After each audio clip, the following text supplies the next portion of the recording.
प्रथमतः आज महावितरणमध्ये आपण भेट दिलेली आहे. आपली मागणी महावितरणकडे काय आहे? महावितरण गडिंग्लज यांना उपविभागीय अधिकारी यांना दिले निवेदन की आपल्याकडे आता लाईट गेलं तर पूर्वी कसं व्हायचं, आपल्या वायरमनला तक्रार द्यायचा आणि तो तक्रारचं निवारण ते वायरमनच्या माध्यमातून होत होता.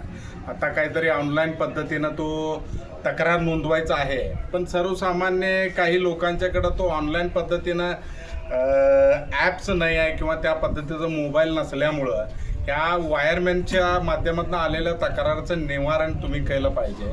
आणि आता ते पावसाळा सुरू होणार आहे, पावसाळ्याच्या माध्यमातून तो झाडाची फांदी आपल्याला पडत आहे त्याचं उपाययोजना आत्ताच करावं. आणि जो ॲप जे डाउनलोड करता त्याच्याबदली एखादी हेल्पलाईन नंबर द्यावं आणि शेतकरी बांधवांना जो मागतोय त्यांना ते कनेक्शन वगैरे या पद्धतीचं मिळावा.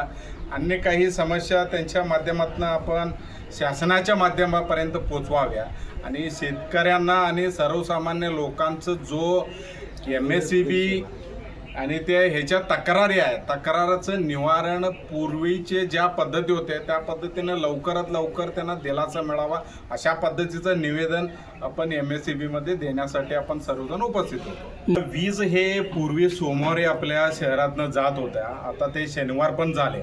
मग त्याच्या अनुषंगानं आपण तक्रार सांगितल्यानंतर त्यांचं म्हणण्यानुसार औद्योगिक जो क्षेत्र आहे त्याचा सोमवारच जातोय आणि इतर ठिकाणी शनिवारी जातोय.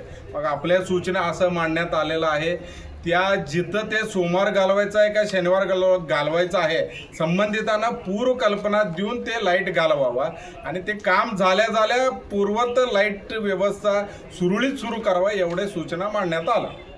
सर्वसामान्य लोकांचे तक्रारी मांडण्यासाठी पूर्वीचा जसा एक टेलिफोन नंबर असायचा त्या पद्धतीनं तसाच नंबर किंवा एखादा हेल्पलाईन नंबर आपल्याला परत लोकांच्यासाठी सुरू करावा असं आम्ही निवेदन देण्यासाठी आलो होतो.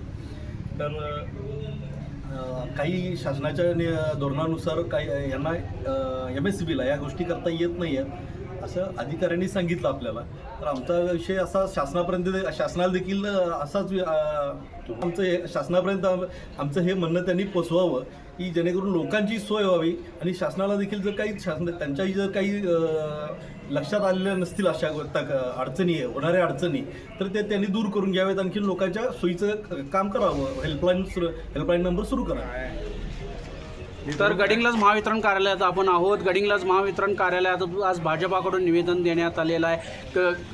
जो काय लाईट गेल्यानंतर जो प्रॉब्लेम होतो ह्या तक्रारी आज गडिंग्लज भाजपाकडून कार्यालयात मांडण्यात आलेला आहे. तसेच गडिंग्लज कार्यालयाने हे जी नागरिकांची सोय आहे ती लक्षात घेऊन ही मागणी शासनाकडे ताबडतोब कळवावी अशी त्यांनी मागणी केली आहे. त्याचबरोबर लाईट गेल्यानंतर तक्रार करायची कोणाकडे हा एक मोठा गंभीर प्रश्न सध्या तालुक्यात निर्माण झालेला आहे. त्यामुळे महावितरणने एक हेल्पलाईन नंबर जारी करावा जेणेकरून नागरिकांची सोय होईल आणि नागरिकांना तातडीने मदत मिळवणं शक्य होईल असं गडिंग्लज भाजपाने आज महावितरण कार्यालयात सांगितलेलं आहे. आता याकडे कार्यवाही कधी होणार हे पाहणं महत्त्वाचं ठरणार आहे. सत्यवार्ता न्यूजसाठी धनंजय शेटके, गडिंग्लज.